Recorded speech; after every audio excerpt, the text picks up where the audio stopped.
એક પણ લોટના ઉપયોગ વગર સોડા ઈનો આથા વગરનો એકદમ હેલ્ધી નવો નાસ્તો. હેલો ફ્રેન્ડ્સ, હું છું શીતલ. તમારું સ્વાગત છે મારા કિચનમાં. આજે આપણે બનાવીશું માત્ર એક ચમચી તેલમાં બની જાય અને ખૂબ જ ટેસ્ટી, ચટપટો અને ગરમીમાં ખવાઈને એવો હેલ્ધી નાસ્તો બનાવીશું.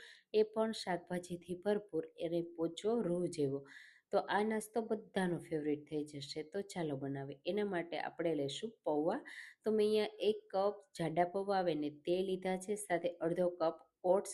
પૌવા અને ઓટ્સ છે ને પચવામાં એકદમ હળવા હોય છે, તો જરૂરથી એડ કરજો. જો ઓટ્સ ન હોય ને તમારી પાસે તો રવો એડ કરી દેવાનો, એનાથી પણ આ નાસ્તો પરફેક્ટ બનશે.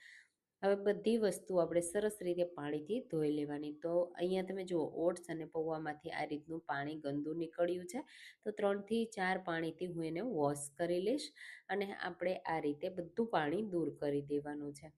હવે હું અહીંયા દહીંનો ઉપયોગ કરું છું. જો તમારી પાસે દહીં ન હોય તો તમે એની જગ્યાએ થોડું પાણી કે છાશ પણ એડ કરી શકો છો. આ રીતે દહીંને સરસ રીતે પૌવા અને ઓટ્સ સાથે મિક્સ કરશું ને, એટલે પૌવા અને ઓટ્સ પણ ફૂલી જશે, સોફ્ટ થઈ જશે અને દહીં બધું એબ્ઝોર્બ કરી લેશે.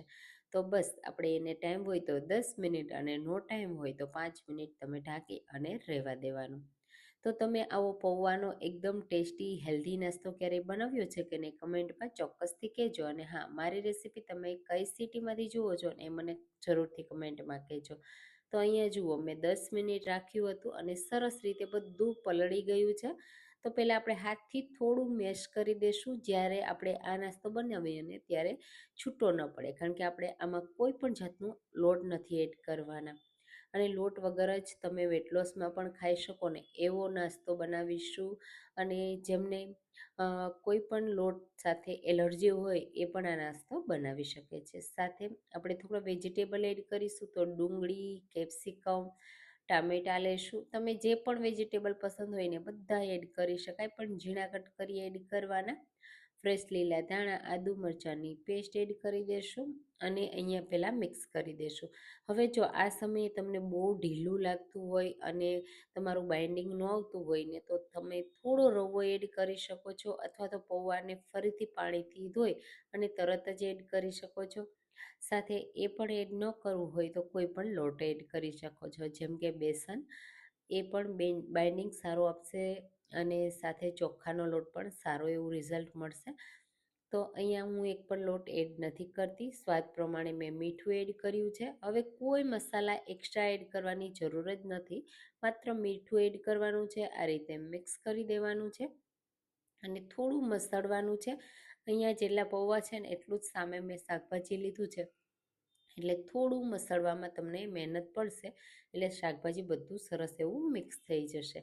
પછી હાથથી આપણે, તમે ગોળ શેપમાં કે આ રીતે ઓવલ શેપમાં, જે રીતે તમને પસંદ હોય ને એ રીતે આ નાસ્તો બનાવી શકો છો. હું આ રીતે હાથથી પ્રેસ કરું છું. તમે જુઓ, પરફેક્ટ બની ગયો ને. તો સાઈડથી પણ આ રીતે થોડું આપણે શેપ આપી દઈશું અને ગ્રીસ કરેલી પ્લેટમાં આપણે રાખવાનું. તો આ રીતે સ્ટીમરની પ્લેટને મેં પહેલેથી તેલથી ગ્રીસ કરી લીધી છે. અને બસ હવે આ રીતે એક સરખો, નાના કે મોટા જેવા પસંદ હોય એવો તમે આ નાસ્તાને શેપ આપી શકો છો. તો સવારના ગરમા ગરમ નાસ્તામાં જો તમે એકવાર આ રેસીપી સામેલ કરી લીધી ને, તો એકદમ હેલ્ધી પણ બનશે, ટેસ્ટી પણ બનશે અને ગરમી માટે તો એકદમ બેસ્ટ છે. તો બધાને પસંદ પણ આવશે અને સાંજ માટે પણ તમે બનાવી શકો છો. નાની મોટી ભૂખમાં તમે તૈયાર કરી શકો છો. એકદમ ઝટપટ તૈયાર થઈ જાય છે. તો આ રીતે બધા જ આપણે સરસ રીતે નાસ્તાને બનાવી અને રેડી કરી લીધા છે. હવે આપણે તરત જ એને બાફવાના છે, સ્ટીમ કરવાના છે. તો સ્ટીમરની આ રીતે પ્લેટ રાખી દઈશું અને ઢાંકી અને 10 મિનિટ માટે મીડિયમ ટુ હાઈ ફ્લેમ ઉપર આપણે એને સ્ટીમ કરવાના છે. તો 10 જ મિનિટમાં સરસ રીતે સ્ટીમ થઈ અને તમે જુઓ કેટલા સરસ ફૂલી ગયા છે, કલર પણ કેટલો સરસ આવ્યો છે. તો ગેસની ફ્લેમ બંધ કરીશું, પ્લેટને નીચે ઉતારી લેશું, ઠંડા કરશું થોડા, કારણ કે ગરમ ગરમ હશે ને તો તૂટવાના ચાન્સીસ વધારે રહેશે અને અલગ થઈ જશે. તો એને પંખા નીચે આપણે 5 મિનિટ માટે રહેવા દેશું. 5 મિનિટ પછી હું તમને બતાવી દઉં કેટલા સરસ પરફેક્ટ બન્યા છે. તો હલકા ગરમ હોય ને ત્યારે ડિમોલ્ડ કરી લેવાના. અને તમારે જો તેલ વગર ખાવું હોય તો તમે ડાયરેક્ટ સર્વ કરી શકો છો. અને સ્પેશિયલ આપણે વઘાર પણ કરીશું. તો વઘાર માટે એક પેનમાં 1 ટેબલ સ્પૂન તેલ એડ કરીશું. અને થોડી રાઈ જો પસંદ હોય તો વઘારમાં, નહીંતર જીરું એડ કરી દઈશું અને સફેદ તલ, એનાથી બહુ સરસ એવો ટેસ્ટ આવશે. અને મીઠો લીમડો એડ કરી દઈશું. આ વઘાર એકદમ સિમ્પલ બનાવવાનો છે પણ ખૂબ જ ટેસ્ટી લાગશે.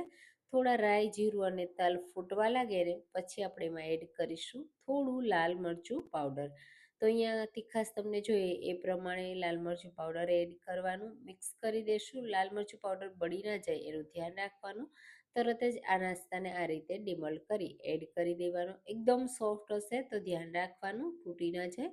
અને બસ હવે થોડું હલકા હાથથી મિક્સ કરી લેશું. અહીંયા આ રીતે મિક્સ ન થઈને તો પેનને થોડી આગળ પાછળ કરજો એટલે સરસ રીતે બધું મિક્સ થઈ જશે.